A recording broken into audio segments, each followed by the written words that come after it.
Hola, hola.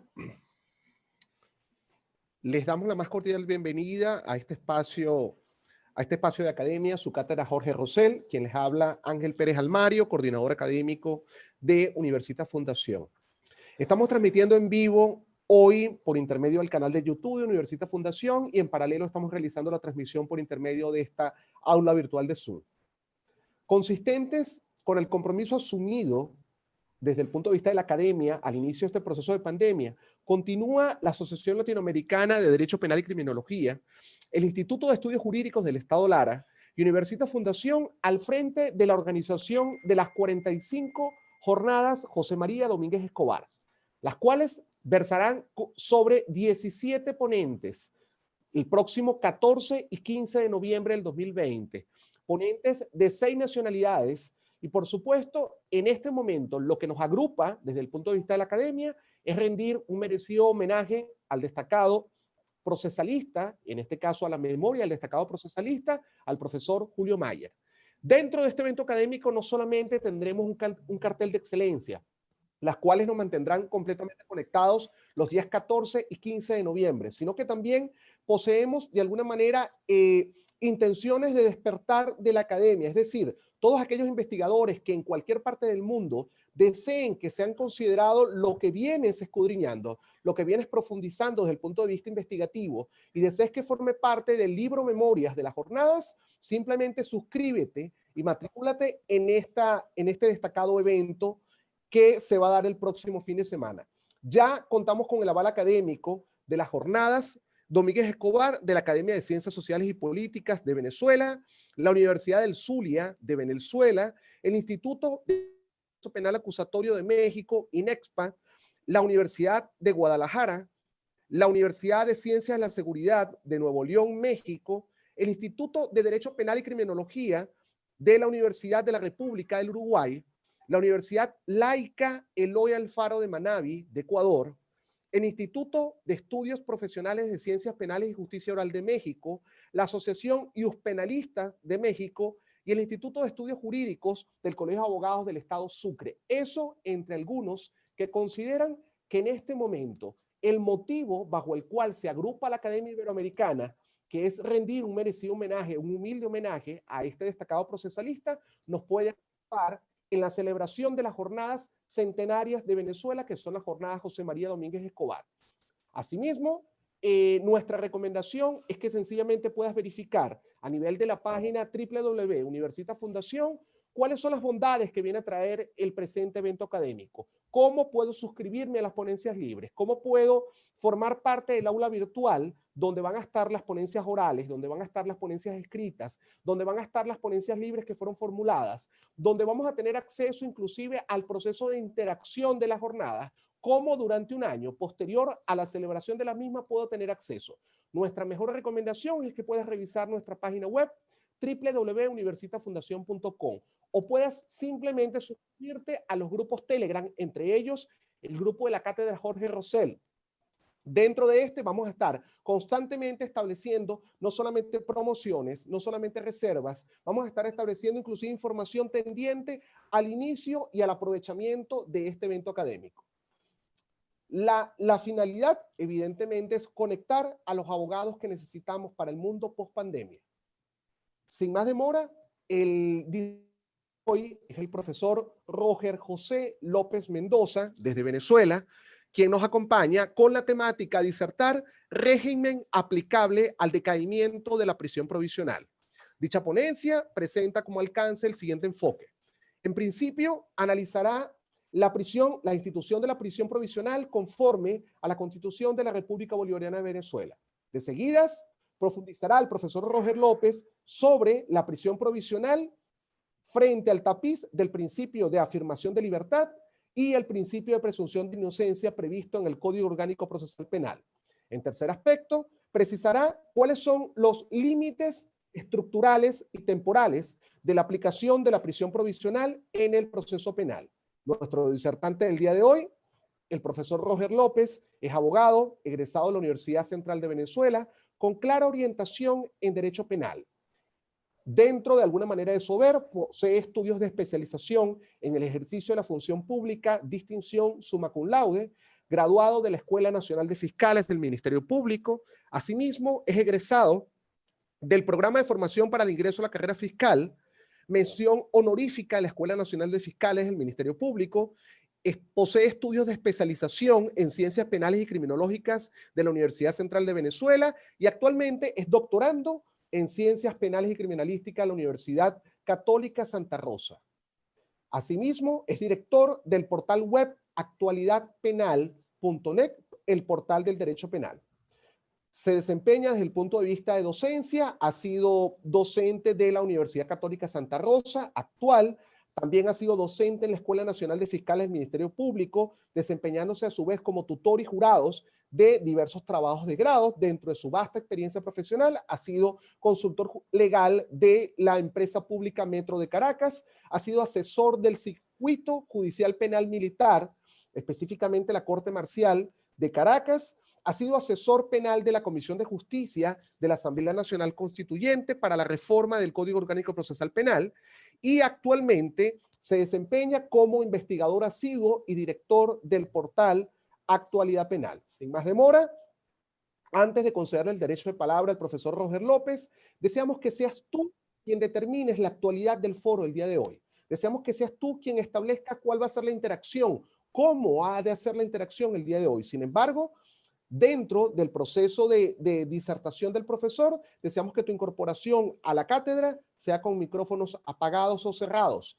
Todas las preguntas, absolutamente todas, deben ser por escrito y deben ser por intermedio del chat del aula virtual o bien por intermedio de la sección comentarios del canal de YouTube.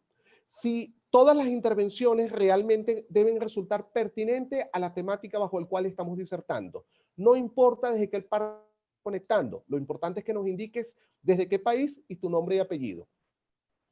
Sin más demora, profesor, el micrófono es todo suyo, no sin antes transmitirle que es todo un honor tenerlo como ponente de la cátedra Jorge Rosell y sobre todo con una temática que trae bastantes expectativas.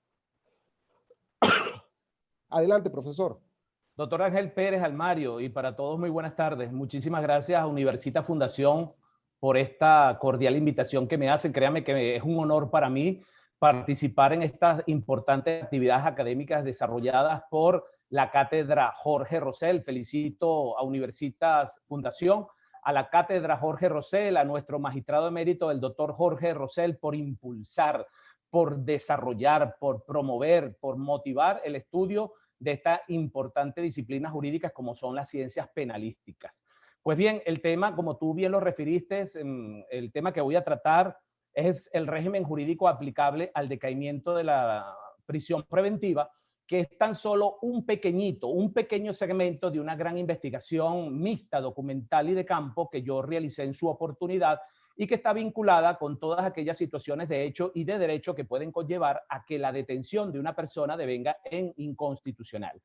Pues bien, es conocido por todos que tanto el Código Orgánico Procesal Penal como la Constitución de la República Bolivariana de Venezuela ubican en el encierro cautelar en el marco de los tratados internacionales suscritos por Venezuela en materia de derechos humanos. No obstante, en la otra punta del problema se encuentra lo atinente a su extensión, en donde sentencias del Tribunal Supremo de Justicia, tribunales de instancia y corte de apelaciones del país no han permitido racionalizar su uso, y ello en virtud de que la Sala Constitucional ha generado un criterio legitimador de la prisión preventiva que en la práctica opera en contra de los plazos fatales, optando en no precisar en días, semanas, meses y años el término máximo de duración de la prisión preventiva, y todo lo contrario, ha establecido un criterio mucho más amplio que en la práctica los tribunales deben considerar en cada caso en concreto al momento de decidir acerca del decaimiento de la medida de privación judicial preventiva de libertad. Yo en lo particular, en compañía de otros penalistas que me acompañan o me acompañaron para ese momento, he decidido escoger. Voy a compartir pantalla con ustedes. Ok. Yo he decidido escoger para estas ponencias.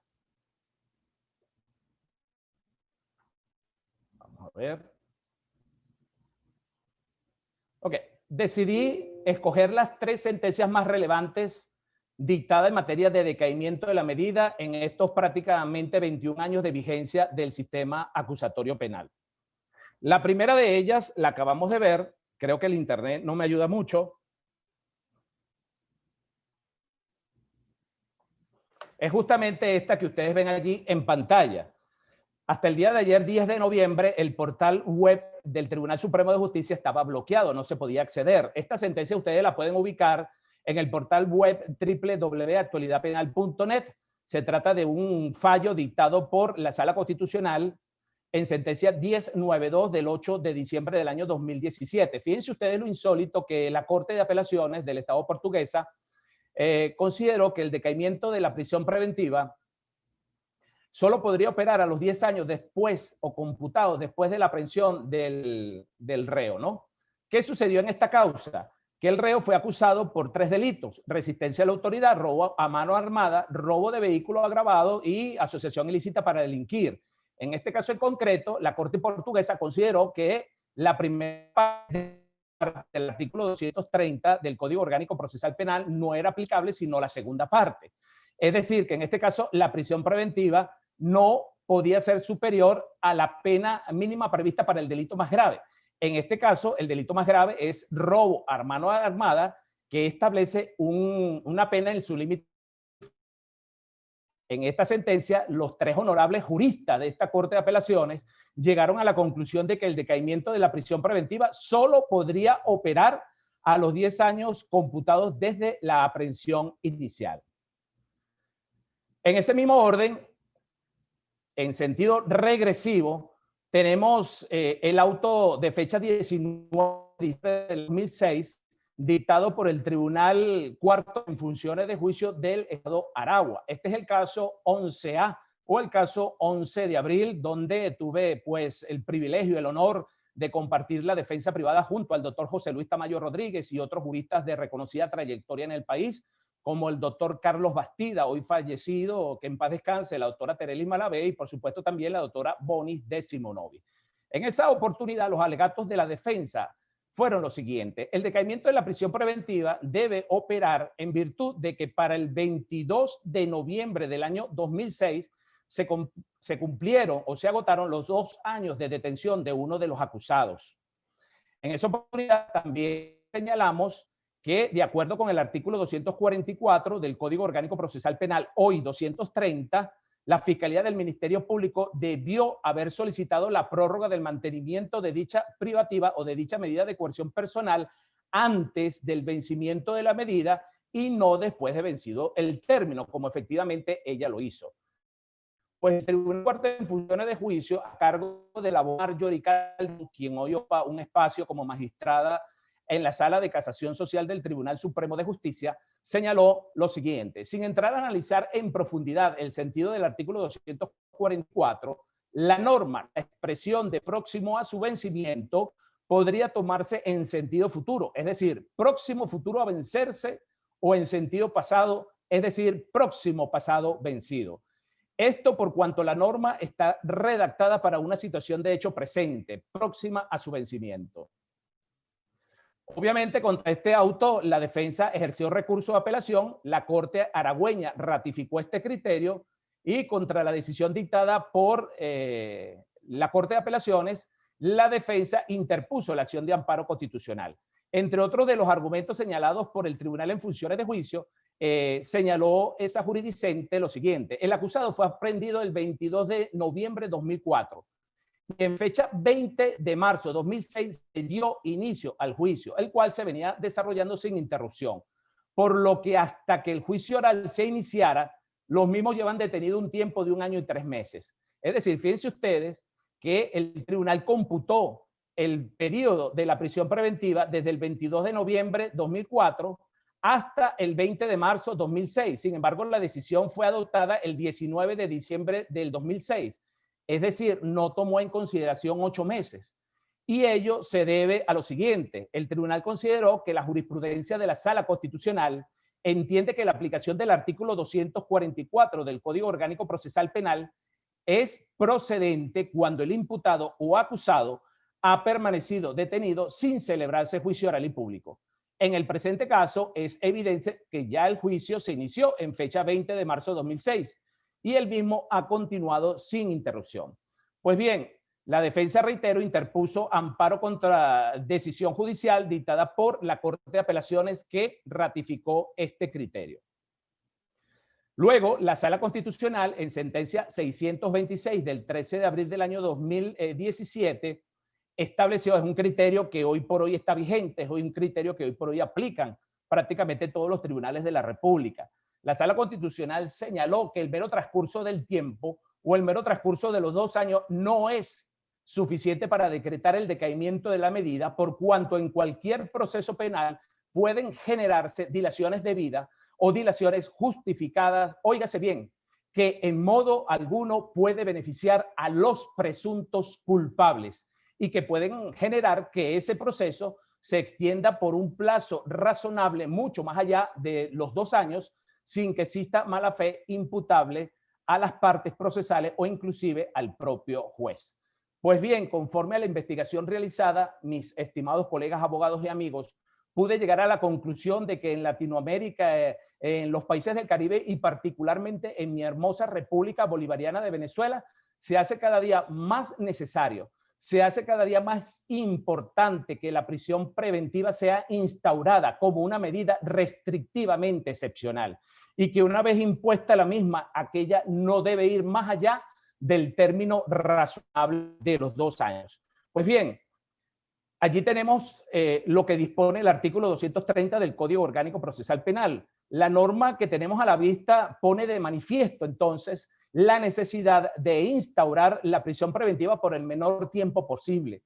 Y ello, por un lado, para evitar que aquella medida privativa de libertad que tiene una naturaleza cautelar instrumental provisoria, pero además tiene un carácter temporal que es independiente y ajeno al carácter provisorio, se convierta en una prisión indefinida, en una prisión infinita, por un lado. Y por otro lado, evitar que aquel reo que está sujeto a prisión preventiva y que al final del proceso sea absuelto del juicio de reproche, haya estado sujeto a la pena intermedia de la sanción jurídica, es decir, evitar a todo evento una pena anticipada.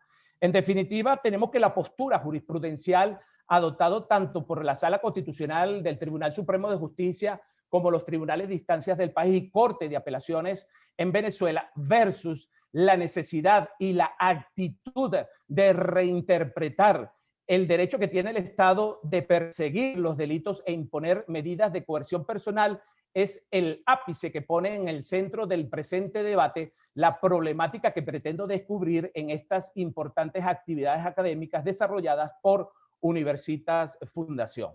En ese sentido, permiso. En ese sentido, el artículo 7.5 de la Convención Americana sobre Derechos Humanos dispone el derecho que tiene toda persona vinculada con un proceso penal de ser juzgado en un plazo razonable.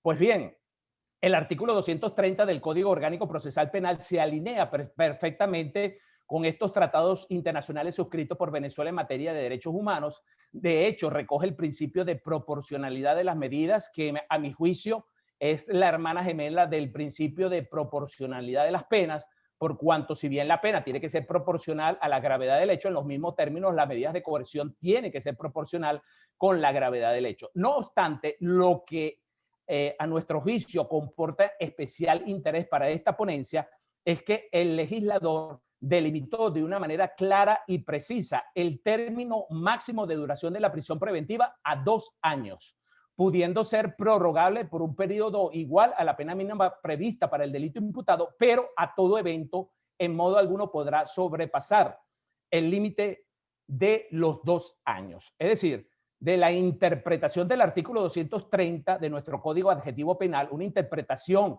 a la vanguardia del principio de progresividad de los derechos humanos, una interpretación desde el punto de vista teleológico, podemos concluir primero que al cabo de ese término de 2 años corresponde disponer la libertad del imputado o del acusado sin perjuicio de que el proceso continúe generalmente por la vía del procedimiento ordinario.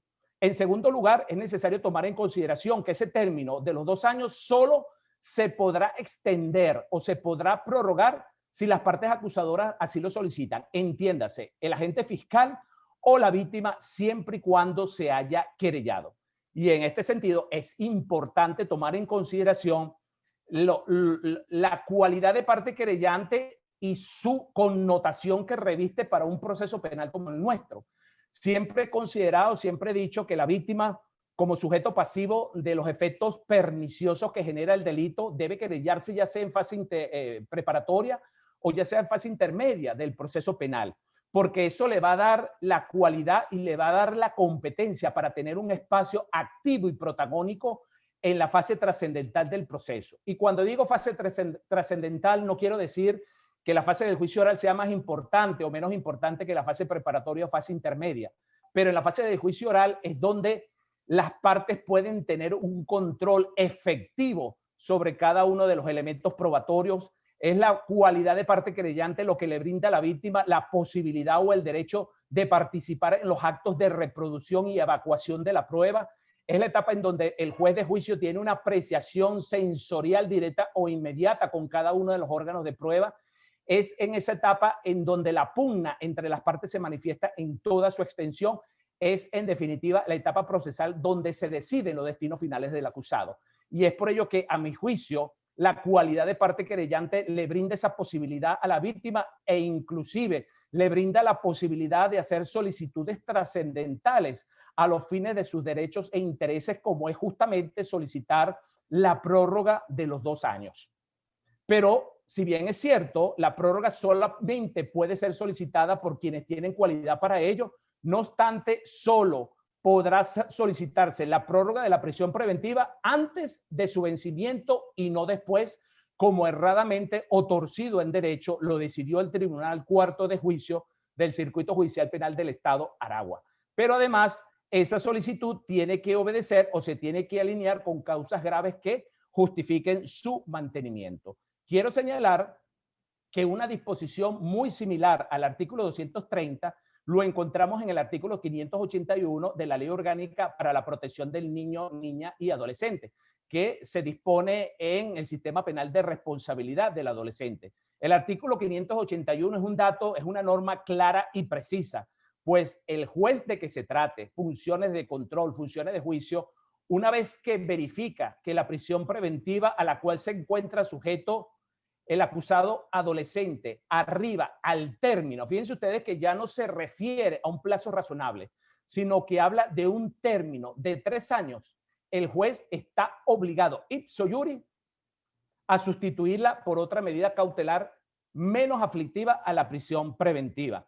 Ahora, a diferencia del artículo 581 de la Ley Orgánica para la Protección de Niña y Adolescente, e incluso a diferencia del artículo 236 del Código Orgánico Procesal Penal, que establece de una manera precisa y clara las consecuencias procesales de la omisión fiscal cuando el acusador se abstiene de presentar el acto conclusivo acusatorio en el plazo de los 45 días, lamentablemente el artículo 230 no establece en los mismos términos las consecuencias procesales derivadas de su primera parte, por lo que a juicio de este investigador existen 2 periodos o 2 temporales y estructurales normativos implícitos en el artículo 230 del Código Adjetivo Penal.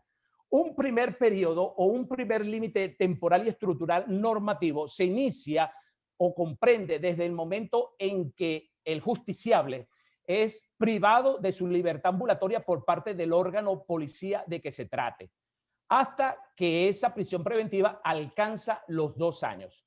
Fíjense ustedes que a juicio de este investigador, ese periodo de los 2 años se debe computar desde el momento de la aprehensión fáctica o aprehensión policial y no desde el momento en que formalmente el juez de control impone en el acto de imputación formal la medida de privación judicial preventiva de libertad. Y ello por cuanto no solamente que sea producto de mi investigación, sino que es conocido en la sociedad venezolana y a nivel mundial que muchas aprehensiones obedecen a razones de naturaleza estrictamente políticas. Las personas han sido detenidas. Es una situación fáctica que ocurrió mucho en Venezuela entre los años 2014 al 2018 y hoy, 11 de noviembre de 2020, aún se mantienen, donde los órganos de policía proceden a la aprehensión del ciudadano por el solo hecho de haber expresado o manifestado una determinada tendencia política, lo que hace de un derecho penal de acto que consagra nuestra Constitución en su artículo 49, numeral sexto, lo convierte en un derecho penal de actor, donde simplemente el poder punitivo del Estado no tiene forma de controlarse o limitarse democráticamente. Pues bien, producto de mi investigación pude observar que muchas de esas aprehensiones policiales no cumplen con lo dispuesto en nuestra ley adjetiva penal. Muchas de esas personas, una vez que son privadas, no son puestas a las órdenes de los órganos jurisdiccionales competentes, no son puestas a las órdenes del Ministerio Público, no son puestas a las órdenes del Tribunal de Control, sino que logré observar que una vez privado por ese órgano de policía, la persona permanece privada del bien más valioso que tenemos todos, que es la libertad ambulatoria por espacio de 1 mes, 2 meses, 3 meses y hasta 4 meses pude determinar con mi investigación.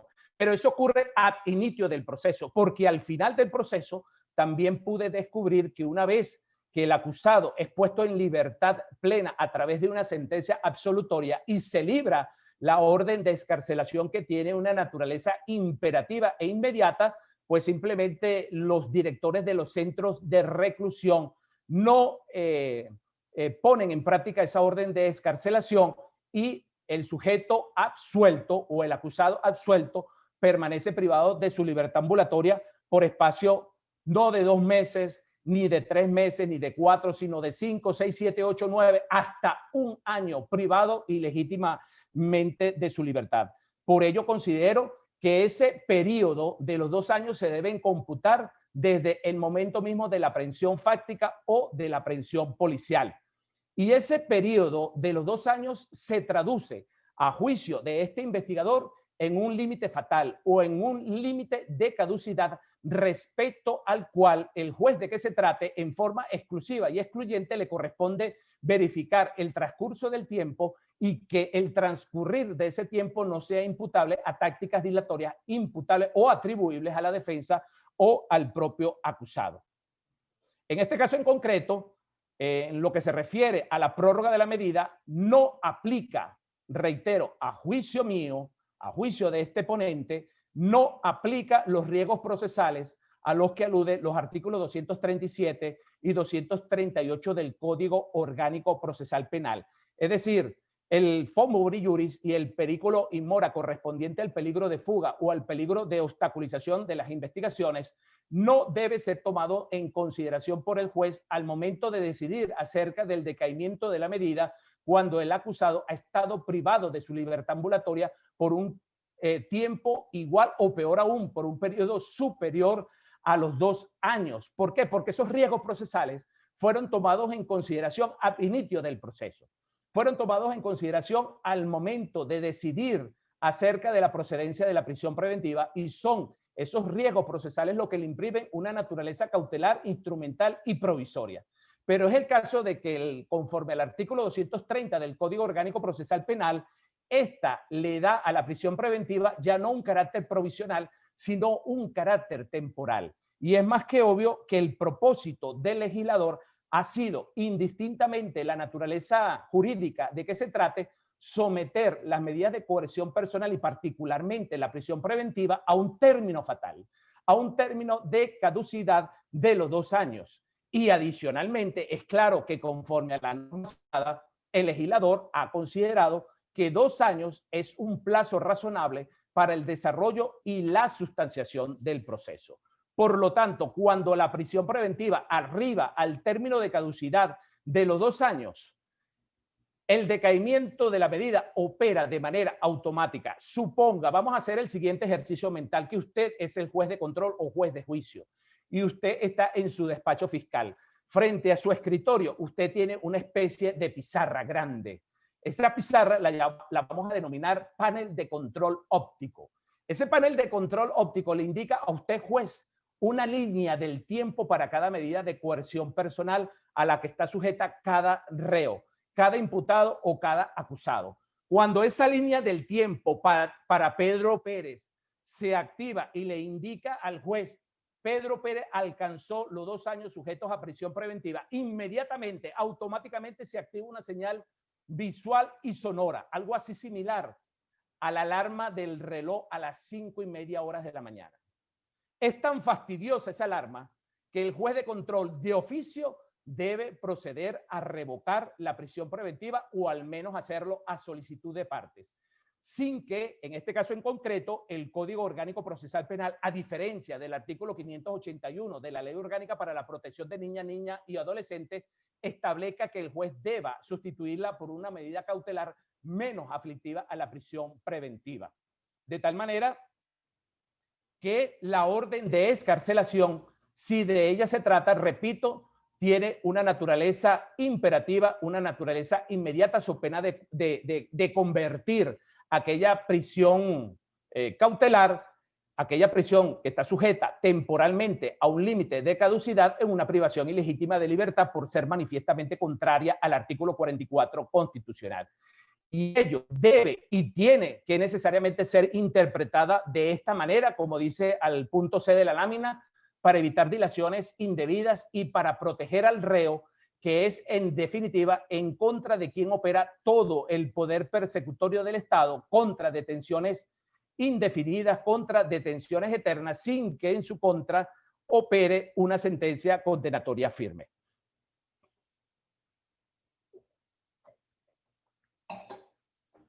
El segundo periodo o límite temporal y estructural normativo se inicia con la decisión en su especie auto que acuerda la prórroga de la prisión preventiva previamente requerida por quienes tienen la cualidad de hacerlos y que estén próximas a su vencimiento.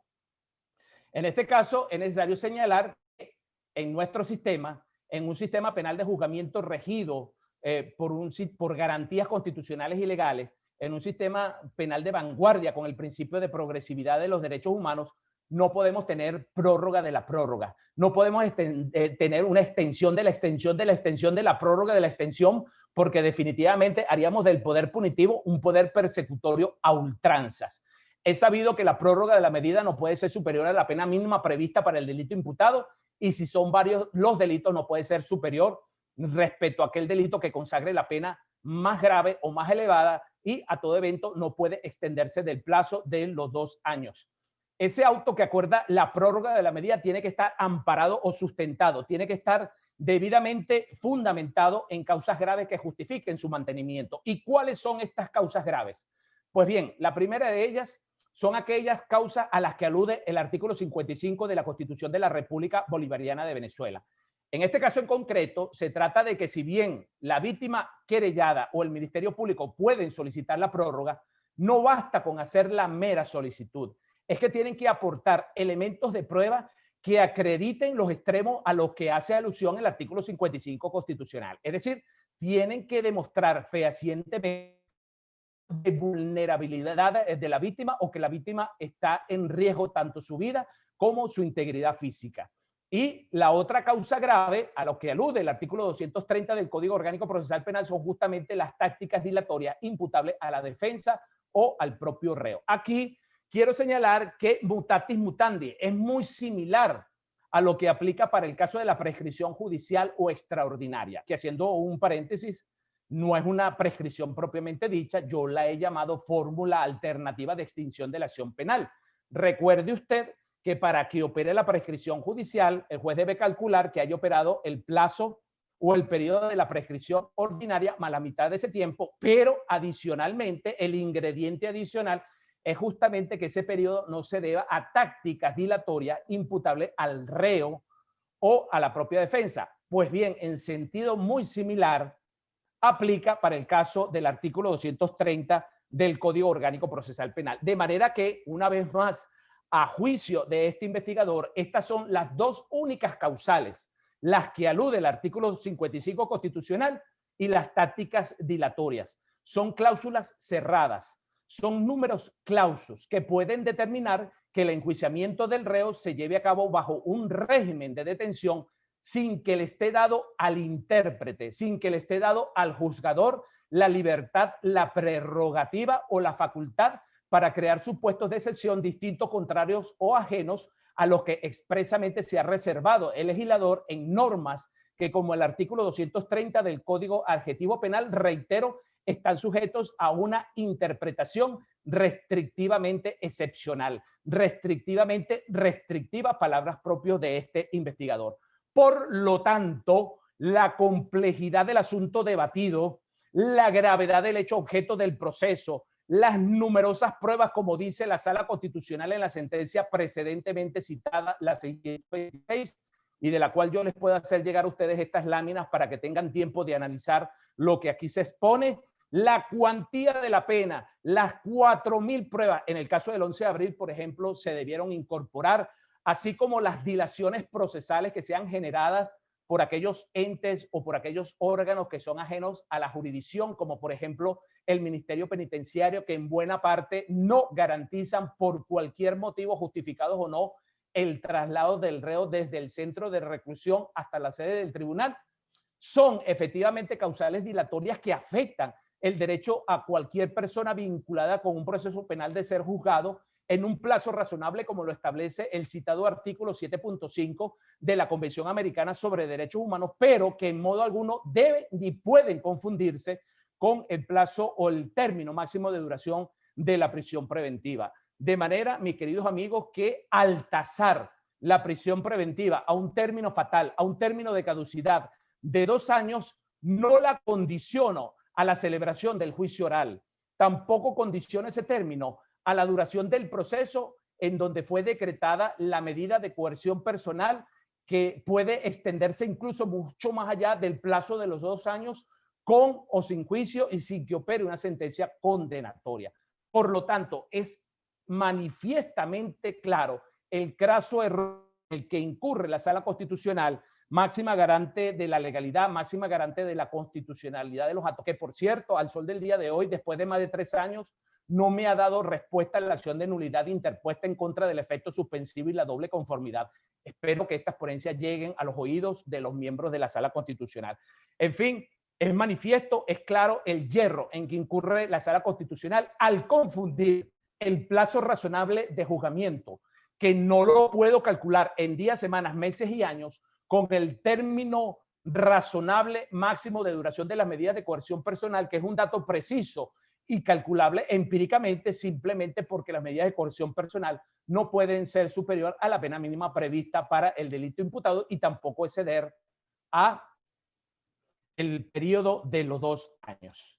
En conclusión, estimados colegas, a pesar de que en Venezuela tenemos perfectamente delineado, normado, delimitado, reducido la prisión preventiva a un término de caducidad de los 2 años, la práctica forense me ha mostrado una realidad totalmente o diametralmente opuesta y distinta, pues en la práctica observamos que las medidas de coerción personal exceden en demasía a ese término fatal. Y es lamentable cómo ese término fatal, cómo ese término de caducidad, que repito, tiene un carácter temporal, que no tiene nada que ver con el carácter instrumental, cautelar y provisorio. Es una naturaleza temporal, porque está sujeta a un término calculable empíricamente, pues simplemente ese dato preciso y terminante termina confundiéndose con el plazo razonable de juzgamiento, haciendo imposible calcular el plazo de la prisión preventiva en Venezuela en días, semanas, meses y años.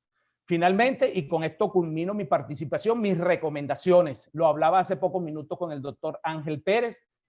Creo que instituciones privadas como Universitas Fundación, actualidadpenal.net, Multijurídica, entre otras grandes instituciones, ONG, que día a día debatimos, discutimos derecho penal, creo que tenemos que unir lazos con organizaciones del Estado. Tenemos que unir lazos con la Escuela Nacional de Fiscales del Ministerio Público. Tenemos que unir lazos con la Escuela Nacional de la Magistratura, unir lazos con la Escuela de la Defensoría Pública, con los colegios de abogados de todo el país, con la Universidad Central de Venezuela, con la Universidad Católica Santa Rosa, con la Universidad Católica, con la Universidad Santa María. Todos tenemos que unir esfuerzos para promover, para incentivar el estudio por las ciencias penalísticas en nuestro país y concientizar de una buena vez. Uno, aunque no es el tema del día de hoy, es el tema que desarrollaré en las terceras importantes jornadas de derecho procesal penal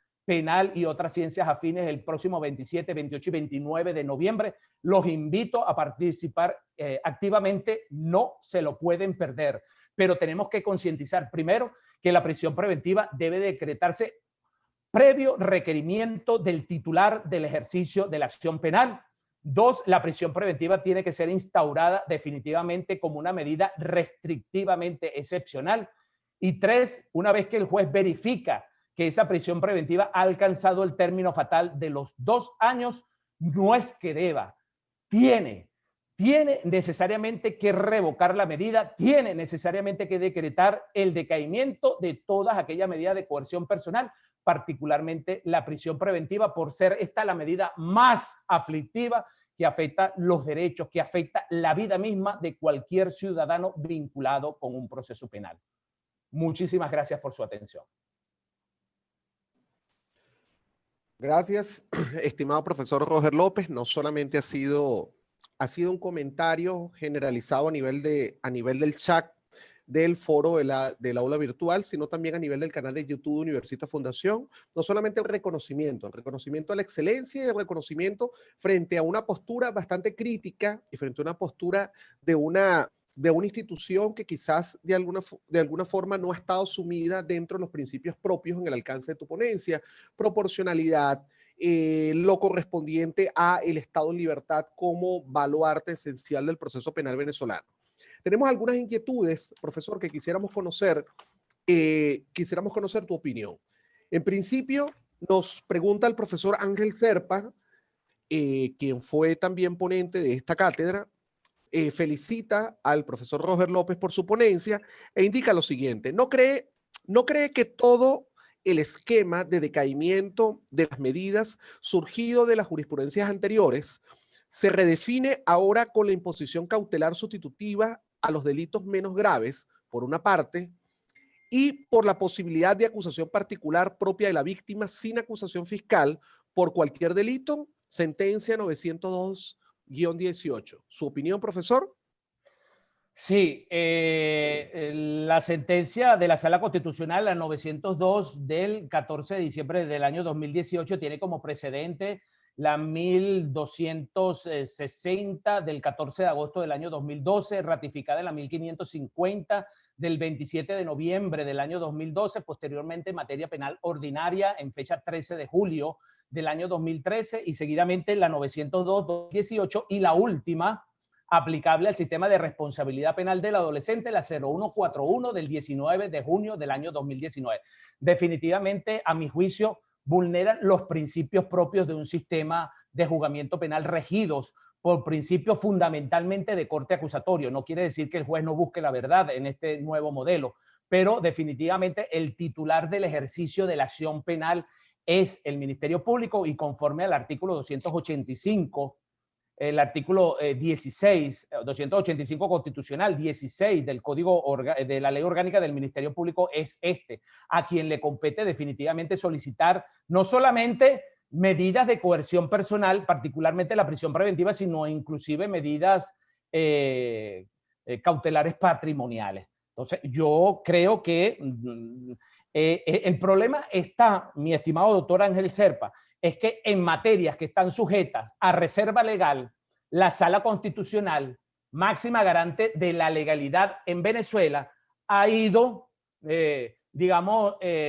ha ido delegando en la Sala Constitucional a través de una exageración de la potestad normativa de esa sala y ha ido legislando en materia que solo, es decir, que en forma exclusiva y excluyente le corresponde al órgano legislativo en Venezuela, que de acuerdo con el artículo 202 y siguiente es la Asamblea Nacional. Gracias, estimado profesor. Siguiente interrogante, nos contacta el amigo Miguel Valle, venezolano en Chile. Felicidades al profesor Roger López y a la cátedra Jorge Rosell por la organización de las jornadas Domínguez Escobar. La pregunta es la siguiente, profesor. ¿Cree usted que la sentencia de la Sala Constitucional del Tribunal Supremo de Justicia de marzo del 2004, en donde expresamente declara que las violaciones constitucionales cometidas por órganos policiales al momento de la detención se suspenden cuando el juez de control confirma la detención judicial, siendo la fuente principal de la transgresión de normas que regulan la detención del ciudadano? Esa es su primera interrogante. Y la siguiente interrogante, se debe recordar que tal sentencia justificó la detención policial de un ciudadano sin orden judicial y sin haber sido sorprendido en flagrancia, como claramente quedó demostrado. ¿Su opinión, profesor? Saludos al doctor Omar Vázquez, ¿verdad? Creo que se llama Omar Vázquez. Quien formuló la pregunta, Sí, Miguel Valles, venezolano radicado en Chile. el doctor Miguel Valles. Bueno, sí, hago la siguiente acotación. Esa sentencia no es de 2004. Esa sentencia fue pronunciada por la Sala Constitucional bajo la número 526, la famosa sentencia 526 del 9 de abril del año 2001. No es 2004. En esa sentencia, bueno, yo lo comento, no quiero hacer, digamos, un adelanto de lo que serán las terceras jornadas que lleva a cabo multijurídica. Eso es un tema propio de multijurídica, pero sí, efectivamente eso se ha tornado, eso en Venezuela se ha convertido en una especie de costumbre procten rem por parte de los tribunales del país en pretender legitimar aquellas detenciones ilegales practicadas por los órganos policiales en franca violación al artículo 44, numeral primero del texto constitucional. A mi juicio, la Sala Constitucional creó una regla ajena a la norma para imponer una situación fáctica contraria justamente a ella misma, que luego de expandir o desarrollar los derechos fundamentales los redujo creando pues simplemente una situación de inseguridad jurídica que se mantiene al sol del día de hoy, 11 de noviembre de 2020. Gracias, profesor. Entendido completamente la aclaratoria. Seguidamente, la amiga Gabriela López, quien se contacta por el canal de YouTube desde Dinamarca, felicita, en este caso, la exposición establecida por el profesor Roger López Mendoza, muy precisa, reconoce de alguna manera su excelencia profesional y sobre todo el realce venezolano, en este caso desde el punto de vista gremial. Establece la siguiente interrogante. ¿Qué camino sugiere usted para poner en práctica los principios garantistas previstos en el Código Orgánico Procesal Penal para las detenciones policiales? Es decir, basado en esos principios garantistas, ¿cuáles deberían de ser los objetos de reforma o adecuación desde el punto de vista normativo, profesor? Los principios están allí, doctora Gabriela López. Los principios están no solamente en el Código Orgánico Procesal Penal, que ya no es tan novedoso, tan novísimo, pues ya tiene prácticamente, va a cumplir 21 años. Es que bajo la vigencia de la Constitución de la República de Venezuela del año 1961, en esa época nosotros teníamos vigente la Convención Americana de Derechos Humanos, el Pacto Internacional de los Derechos Civiles y Políticos, y aquí jamás se puso en práctica esos principios que, si bien no recogía el Código de Enjuiciamiento Criminal, un sistema verdaderamente inquisitivo, pues sí lo recogía los tratados internacionales suscritos por Venezuela en materia de derechos humanos. Bajo la vigencia del Código de Enjuiciamiento Criminal, lamentablemente la tutela y protección de los derechos humanos y garantías mínimas era un mero enunciado constitucional que se debatía y se ponía en práctica en las aulas universitarias, pero nunca era objeto de una sentencia judicial.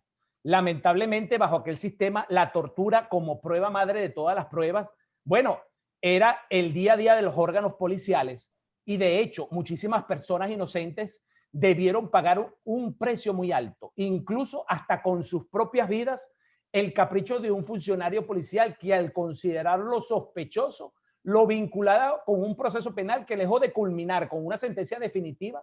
Bueno, culminaba con un acta de defunción suscrita por el director del centro carcelario.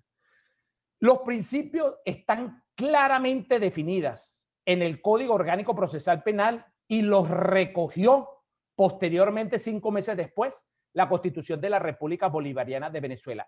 Yo reitero mi sugerencia. Mi sugerencia es que tenemos que rescatar nuevamente las actividades académicas y que los gremios académicos, Escuela Nacional de Fiscales, mi Escuela Nacional de Fiscales, la Escuela Nacional de la Magistratura, los colegios de abogados y las universidades del país, rescatar el gremio académico, recuperar la actividad académica para que alineemos en un mismo hilo los principios que debe aplicar, particularmente los órganos de policía, para que violaciones de esta naturaleza no se sigan cometiendo, mis amigos. Sobre todo para que no se vulnere el bien más importante que tiene todo ser humano después de la vida, que es la libertad ambulatoria, y que el artículo 2, el 2 de los 350 que componen el texto constitucional, prevé claramente que la libertad ambulatoria es un valor superior del ordenamiento jurídico, pero por abuso o por desconocimiento permanentemente se vulnera, sobre todo cuando esa detención obedece a razones de interés político. Gracias, profesor Roger López. Siguiente pregunta, nos contacta la amiga Doris Mata desde México e indica lo siguiente: felicidades al profesor Roger López Mendoza. La primera pregunta: ¿cómo nos inscribimos a las jornadas en Ciencias Penales Domínguez Escobar? Creo que durante el desarrollo de la videoconferencia establecieron un enlace, sin embargo, también puedes revisar por la página www.universitafundacion.com y también de alguna forma puedes incorporarte a lo correspondiente a las jornadas, a la tercera jornada sobre derecho penal y derecho procesal penal que está de alguna forma organizando el equipo aliado de Multijurídica. En este caso, también de alguna manera puedes accesar a la información por ella. Ambos estamos de alguna manera con el mayor impulso de la academia, que es nuestro único fin. La interrogante es la siguiente, profesor. Actualmente, y debido a la práctica cotidiana de las policías, podríamos decir que se están repitiendo los mismos patrones de detenciones en la práctica que estaban previstos en el Código de Enjuiciamiento Criminal para un proceso inquisitivo en Venezuela. ¿Su opinión, profesor? Sí, lamentablemente lo acabo de señalar ahora y eso es justamente, fíjate tú, cuando se pone en vigencia el Código Orgánico Procesal Penal, allí tenemos, y para mí es muy grato, es un honor estar en esta actividad académica porque aunque no la estoy viendo su rostro, estoy viendo a la doctora Magali Vázquez, igualmente al doctor Jorge Rosell, quienes son actores protagónicos del Código Orgánico Procesal Penal vigente hoy por hoy en Venezuela. Y justamente cuando se pone en vigencia este código, lo que se pretendió fue romper con aquellos viejos paradigmas y en aras a la búsqueda de la verdad, eliminar definitivamente el uso de medios ilícitos, el uso de la tortura física, de la tortura psicológica, la coacción, el engaño, la amenaza, los tratos crueles, inhumanos y degradantes. Eso es lo que estas personas, los proyectistas del Código Orgánico Procesal Penal, esperaban y nosotros esperamos que esto verdaderamente se ponga en práctica al sol de hoy, noviembre del año 2020. Las violaciones de derechos humanos son permanentes. ¿Cómo es posible, mis queridos amigos, que una persona a quien se le libra orden de excarcelación pueda permanecer privado de libertad por espacio hasta de 1 año? Eso solamente ocurre en Venezuela y en TNT. Esto a lo mejor usted se lo comenta a una persona en España, por ejemplo, y no se lo cree. Entonces, definitivamente el titular del ejercicio de la acción penal es el dueño no solamente de la investigación, es el director de la investigación, es quien supervisa la investigación y el numeral primero del artículo 285 de la Constitución de la República Bolivariana de Venezuela prevé el deber y la obligación de tutelar y proteger los derechos humanos. Y el número 4 del 285, el ejercicio de la acción penal. El número 1 del artículo 16 de la Ley Orgánica del Ministerio Público comprende el deber fiscal de tutelar y proteger los derechos humanos. Y de número 6, ni siquiera de número 4, de número 6, el ejercicio de la acción penal. Entonces, los fiscales del Ministerio Público son los primeros llamados a solicitar las nulidades de todas aquellas aprehensiones efectuadas en franca violación al artículo 44 constitucional y remitir las actuaciones a la Fiscalía Superior para que se inicien las investigaciones penales justamente en contra de esos funcionarios policiales violadores de los derechos fundamentales. Gracias, profesor Roger. Por el canal de YouTube complementa de alguna manera su intervención y analiza el artículo 230 del Código Orgánico Procesal Penal, el amigo Manuel Gómez, cuando establece que la privativa o la prisión privativa de libertad del imputado no puede superar en la forma más absoluta los 2 años desde el punto de vista temporal. Ha sido el criterio establecido por Sala Constitucional del Tribunal Supremo de Justicia. Creo que es un complemento a lo que usted ha venido disertando. Correcto. Ok. El amigo Manuel López del canal de YouTube indica lo siguiente: la privativa de libertad preventiva de los delitos de violación sobre derechos humanos y de lesa humanidad están excluidos los beneficios establecidos en el artículo 29 constitucional. ¿Tienen el beneficio previsto en el artículo 230 del Código Orgánico Procesal Penal? ¿Su opinión? Texto constitucional mata legal. Bajo esos delitos es claro, óigase bien, es claro que esos delitos de violación de derechos humanos quedan excluidos de los beneficios procesales, ¿verdad? Ahora, yo me pregunto, digamos, las medidas cautelares que están consagradas en la legislación penal venezolana se puede catalogar como un beneficio procesal. Mire, mis queridos amigos, si usted califica las medidas cautelares de las previstas en el artículo 242 del Código Orgánico Procesal Penal como un beneficio, usted está desdibujando el principio de afirmación de libertad, porque no es ningún beneficio procesal. Si lo consideramos un beneficio procesal, el Estado se lo va a dar y se lo va a quitar cuando le venga en ganas, pero no así si se considera que es un derecho fundamental de toda persona vinculada con un proceso penal. Por lo tanto, conforme al principio de afirmación de libertad, solo si los riesgos procesales de peligro de fuga o de obstaculización así lo permiten, se hará procedente la prisión preventiva.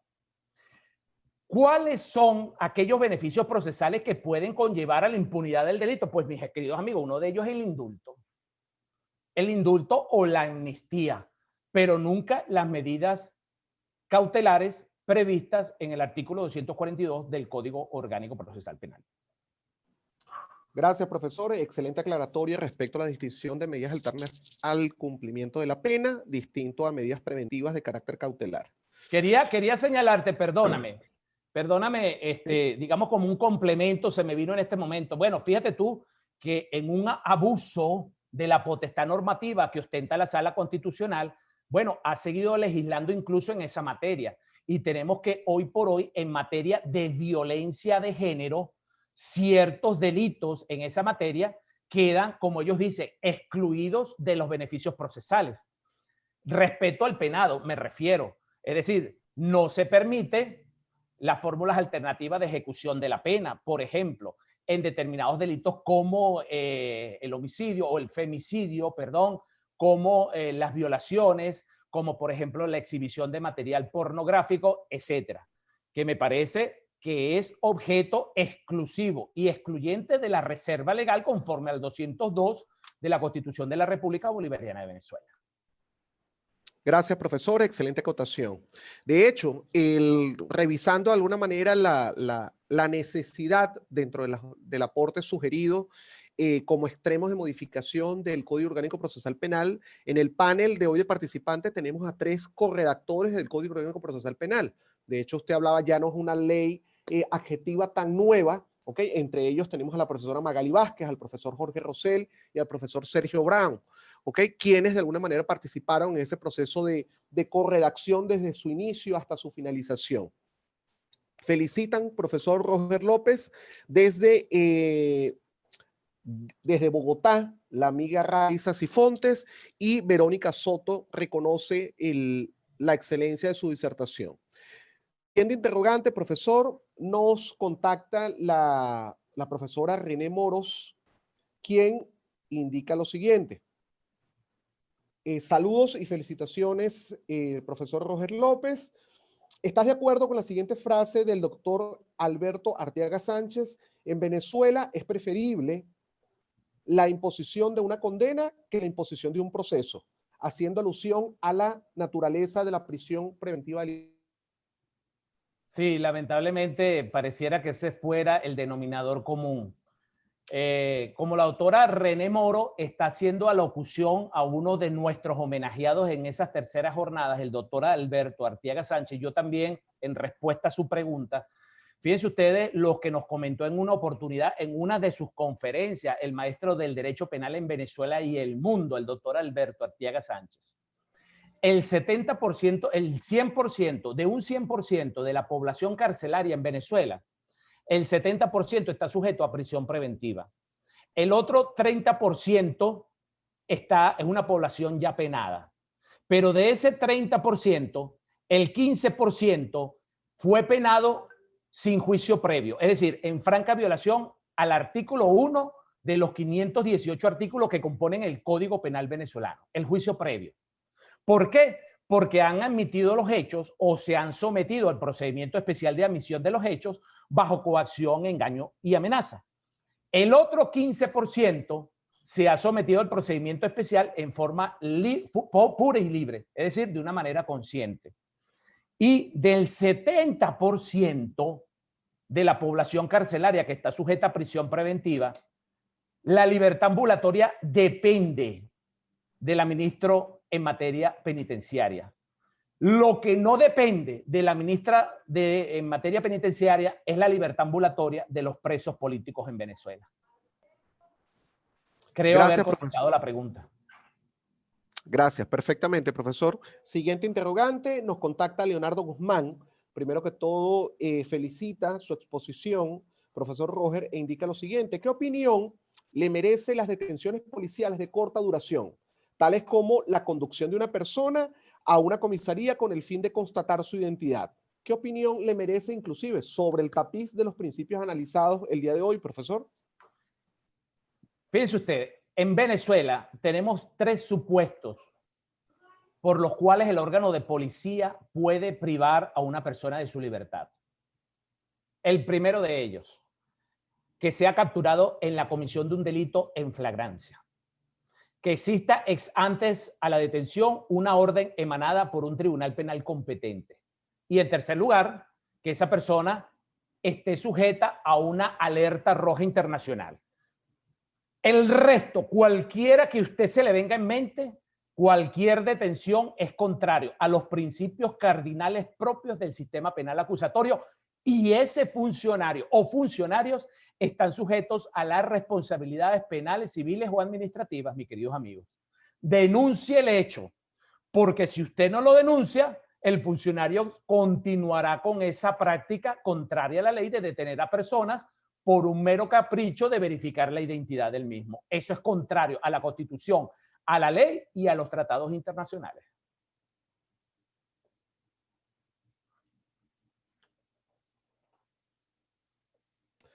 Gracias, profesor. Extraordinaria precisión en su intervención el día de hoy. Queremos destacar una pregunta que nos realiza el profesor Jesús Vergara, quien en ese afán constructivo y académico de realzar desde las instituciones bajo las cuales nos encontramos, en el caso de él desde la Federación de Colegios de Abogados de Venezuela, realzar el aspecto académico. Indica lo siguiente. Profesor Roger López, ¿se puede alegar que con motivo de la pandemia derivada del COVID-19 ha transcurrido el lapso del artículo 330 del Código Orgánico Procesal Penal para negar la prisión, en este caso la revisión de la prisión preventiva? No, señor. Ni la pandemia, ni la situación social, producto de la pandemia social, ni ningún motivo ajeno. Yo lo señalé expresamente. No le está dado al intérprete, no le está dado al juzgador crear supuestos de excepciones distintos, contrarios o ajenos a lo que expresamente se ha reservado el legislador en normas como el artículo 230 del Código Orgánico Procesal Penal, están sujetas a una interpretación restrictivamente restrictiva. Ninguna situación pandémica. Los únicos motivos por los cuales usted, juez, puede extender la prisión preventiva más allá del término fatal de los 2 años son los riesgos procesales a los que alude el artículo 55 constitucional y, así como sucede en materia de prescripción judicial extraordinaria, las tácticas dilatorias imputables a la defensa o al reo. Fuera de ella, nada. Dentro de la ley, todo, como decía alguien por ahí. Gracias, profesor. Queremos cerrar ya este ciclo de preguntas y respuestas con 2 con dos importantes precisiones. La primera de ellas, la profesora Magali Vázquez nos indica, completamente de acuerdo, y creo que lo compartimos, respecto al calificativo de beneficio frente, de alguna manera, a, en este caso, la prisión preventiva de libertad. Sin embargo, es importante aclarar que aún y cuando compartimos de alguna forma el calificativo incorrecto de emplearlo como beneficio, el Tribunal Supremo de Justicia sigue refiriendo en sus fallos el juzgamiento en libertad como un beneficio y no como un derecho, en este caso del imputado, del procesado, inclusive hasta del condenado. Permiso, Ángel. Adelante, profesor.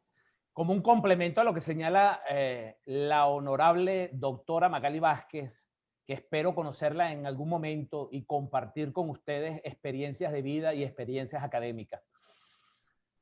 No solamente la Sala Constitucional, no, es que nosotros los abogados tenemos la costumbre de decir solicito la imposición de una medida cautelar sustitutiva. No.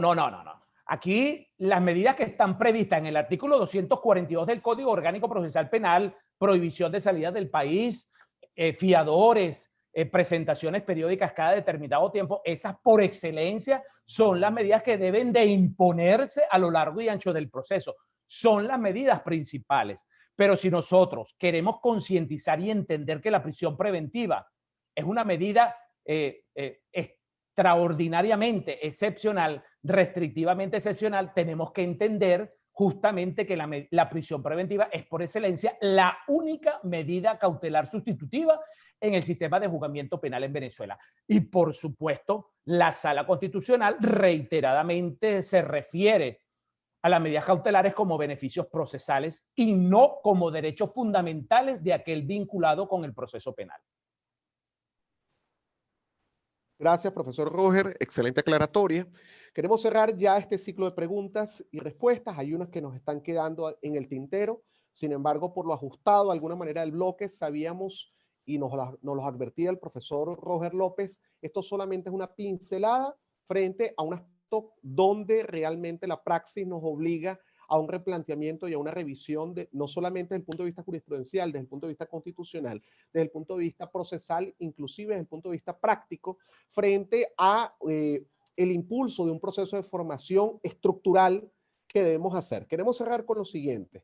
Profesor Roger, nos indica la amiga Lisbeth Suegar desde el canal de YouTube lo siguiente: es ajustado a derecho una presentación de imputados pasado 10 días desde su aprehensión y la misma audiencia se realizó por intermedio de mecanismos de videoconferencia. ¿Su opinión, profesor? Total y absolutamente apegado a las más crasas violaciones de derechos humanos. Situación que debe ponerle fin los jueces de control. Válido, profesor. Ya con esto queremos cerrar. Sin embargo, queremos hacer eco de no solamente una precisión que discutíamos con el profesor Roger previo a el establecimiento de la videoconferencia, sino que también la amiga Verónica Soto, al final requerimos de alguna manera determinar y rescatar el aspecto estructural formativo, ¿ok? Y eso no solamente pasa porque de manera aislada existan algunas instituciones que puedan establecer dentro de este proceso pandémico un proceso formativo, sino que realmente debemos vincularnos frente al aspecto de formación continua. No es que Actualidad Penal, Universita Fundación, la Cátedra Jorge Rosell, en este caso las jornadas Domínguez Escobar, en este caso las próximas jornadas sobre derecho penal organizada por nuestros aliados de Multijurídica. No deben despertarse simplemente como un aspecto de pinceladas propios a establecer un aspecto formativo de carácter singular. No, sino que pareciera que esto debe significar el despertar de la academia. Debemos nuevamente, desde Venezuela, realizar ese impulso académico que necesitamos. Nuevamente, desde Venezuela, debemos garantizar una programación continua, ¿okay? Donde realmente puedan formar parte tanto aquellos que hoy circunstancialmente están dentro de un rol dentro de la Administración de Justicia, Ministerio Público, en este caso, órganos policiales, órganos de investigación, órganos auxiliares, en este caso del Ministerio Público, también de alguna manera incorporar lo correspondiente en sus distintos roles por parte del operador de justicia, bien en su etapa de control, en su etapa de juicio o en todo caso en su etapa de ejecución, pero sí resulta necesario que desde los colegios de abogados, desde los institutos de estudios jurídicos, desde las instituciones aliadas en el proceso formativo, de manera estructural podamos abarcar ese proceso de despertar de Venezuela. Es por ello que frente a alguna manera un compromiso asumido desde el inicio de la pandemia, no hemos detenido el proceso formativo por intermedio de la cátedra Jorge Rosell. Es por ello que la cátedra se ha ocupado de manera acuciosa de buscar los mejores referentes, tanto a nivel de Venezuela como a nivel de iberoamericano. ¿Ok? Es por ello que la cátedra Jorge Rosell y las instituciones involucradas en la cátedra, como el Instituto de Estudios Jurídicos del Estado Lara, como la Asociación Latinoamericana de Derecho Penal y Criminología, como la Academia de Ciencias Penales o la Academia de Ciencias Políticas y Sociales de Venezuela y Universitas Fundación, han establecido que su mayor compromiso no devenga simplemente de una preocupación, su mayor compromiso devenga de alguna manera de una actitud proactiva en un despertar que realmente, en palabras del profesor Roger López, necesitamos. Hoy somos más los que estamos arando frente a alguna manera el mismo barco. Hoy, Actualidad Penal Multijurídica, Instituto de Estudios Jurídicos, Asociación Latinoamericana de Derecho Penal y Criminología y todas las universidades e institutos a nivel internacional que están validando los distintos eventos, nos están motivando a que ese aspecto formativo sea un aspecto formativo continuo y crítico. Sobre todo, que sea un aspecto formativo que permita de alguna manera revisarnos y tocarnos y determinar dónde realmente deben ser objeto esas nuevas pinceladas, si es en el aspecto legislativo, si es en el aspecto de praxis, si es en el aspecto constitucional, pero que evidentemente debe de marcar un despertar organizado y estructurado. No queremos despedirnos sin realmente valorar cada una de las iniciativas y cada uno de los comentarios establecidos en el chat, ¿ok? No solamente por profesores que formaron parte, el profesor Roger López para su proceso de despedida, como el profesor Sergio Brown Celino desde Chile, el profesor Jorge Rosell, la profesora René Moros, el profesor Ángel Serpa, el profesor Roberto Delgado Salazar desde el canal de YouTube, el profesor Francisco Ferreira de Abreu, el profesor Eric Pérez Lorenzo, Eric Lorenzo Pérez Sarmiento, la profesora Magali Vázquez, el profesor Leonardo Pereira, ¿ok? Que se han tomado de alguna manera el tiempo necesario para establecer su opinión asertiva frente a un aspecto bastante polémico dentro del proceso penal venezolano. Asimismo, queremos destacar que este próximo 14 y 15 estamos todavía a tiempo realmente de reservar no solamente el cupo, estamos a tiempo de formar parte dentro de lo que englobamos y compartimos como el despertar de la academia a nivel de las ciencias penales desde el punto de vista iberoamericano. Y esto es simplemente formar parte de este homenaje póstumo a el profesor Julio Mayer. Profesor Roger López, el micrófono es todo suyo para el proceso de despedida.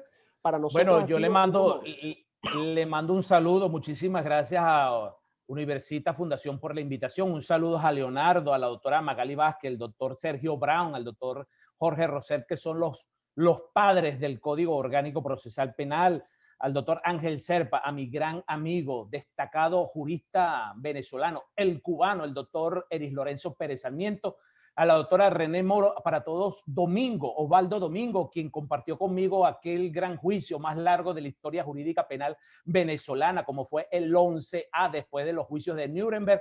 Bueno, lo que me queda es decir que la justicia penal en Venezuela está en terapia intensiva. Los niveles de corrupción han superado cualquier capacidad de tolerancia. Y usted y mi persona y el Estado venezolano somos los llamados a rescatarla. Estudio, estudio y más estudio. Aquí no se requieren, no se necesitan gestores del derecho, se necesitan especialistas en las ciencias penalísticas. El hombre que aprende a aprender está aprendiendo toda su vida y enriqueciendo su acervo cultural y mental toda su vida. Palabras de Arturo Uslar Pietri. Gracias por la invitación. Feliz tarde para todos. Gracias. Chao, chao. Nuestro compromiso el próximo miércoles en nuestra cátedra Jorge Rosell. Nuestro compromiso vernos sábado y domingo en las centenarias jornadas internacionales sobre ciencias penales Domínguez Escobar. ¿Ok? No olvides indicarnos por intermedio de las redes sociales, temáticas, propuestas, especialistas de búsqueda, profesores recomendados para traerlos a la cátedra, porque seguimos apostando frente al proceso de formación continua por intermedio de esta cátedra que dejó de ser hace rato un espacio académico de carácter nacional y se ha convertido en todo un referente a nivel iberoamericano. Chao, chao. Feliz tarde.